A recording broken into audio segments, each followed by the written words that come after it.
చేసినవా అని నేను అడుగుతున్నా. ఎంతసేపు నీ బిడ్డలు, ఎంతసేపు నీ దోపిడి, ఎంతసేపు నీ ఫామ్ హౌసులు కట్టుకోవాలన్న ఆలోచన తప్ప నీ కొడుకుకో బిడ్డకో ఉద్యోగాలు ఇవ్వాలి, పదవులు ఇవ్వాలి, ప్రజలు బండకేసి కొడితే మళ్ళీ శాసన మండలి సభ్యత్వం నీ బిడ్డకు కవితకి ఇచ్చినవు తప్ప తెలంగాణ ఆడబిడ్డలకు చదువుకున్న పిల్లలకు ఉద్యోగాలు ఇచ్చినవా అని నేను అడుగుతున్నా. నువ్వు ఉద్యోగాలు ఇవ్వక 10 సంవత్సరాలు స్టాఫ్ నర్సులు నియమించక నువ్వు నిర్లక్ష్యం చేసిన కాబట్టే మొన్న మా దామోదర్ రాజ నరసింహ గారు వైద్య ఆరోగ్య శాఖ ద్వారా ఎల్బీ స్టేడియంలో 7,000 మంది ఆడబిడ్డలకు స్టాఫ్ నర్సు ఉద్యోగాలు మేమొచ్చి ఉద్యోగాలు ఇచ్చినాం. నీ బిడ్డ నిజామాబాద్ ఎంపీలా బండకేసి కొడితే తండ్రిగా నీకు దుఃఖం పొంగుకొచ్చింది. నీ బిడ్డకెంబడే శాసన మండలిలో మళ్ళీ పదవి ఇచ్చినవు కానీ గా ఆడబిడ్డలకు స్టాఫ్ నర్సు ఉద్యోగాలు ఇచ్చినవా? గది నీ నీతి, నీ జాతి. మరి మేము 7,000 ఉద్యోగాలు స్టాఫ్ నర్సులు ఇచ్చినాం. ఇవాళ నీ అల్లుని నీ కొడుకుని మంత్రిని చేసుకున్నాం.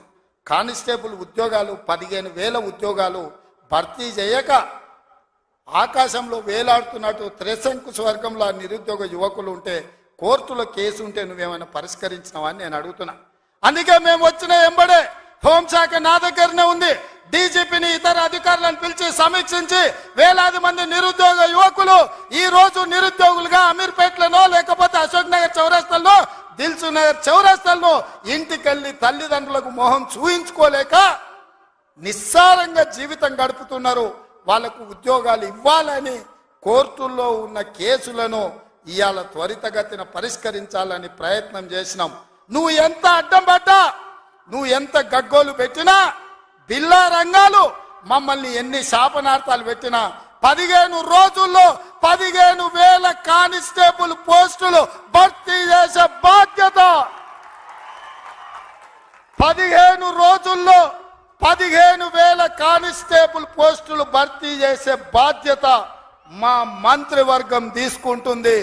మాది బాధ్యత అని చెప్పి నేను ఈ వేదిక మీద నుంచి మాట ఇస్తున్న మిత్రులారా, ఈరోజు తెలంగాణ సమాజం ఆలోచన చెయ్యండి.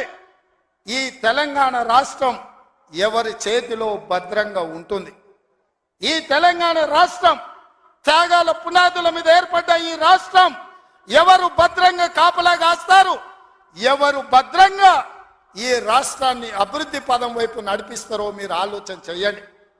మేము వచ్చే 60 రోజులు కానే లేదు, 2 నెలలు ఇంకా పూర్తి కాలే. 7 తారీఖు వస్తే 2 నెలలు, 7 తారీఖు ఇంకా 5 రోజులు తక్కువనే ఉంది. అప్పుడే 6 గ్యారెంటీలు అమలు చేయలేదంటాడు సన్నాసుడు.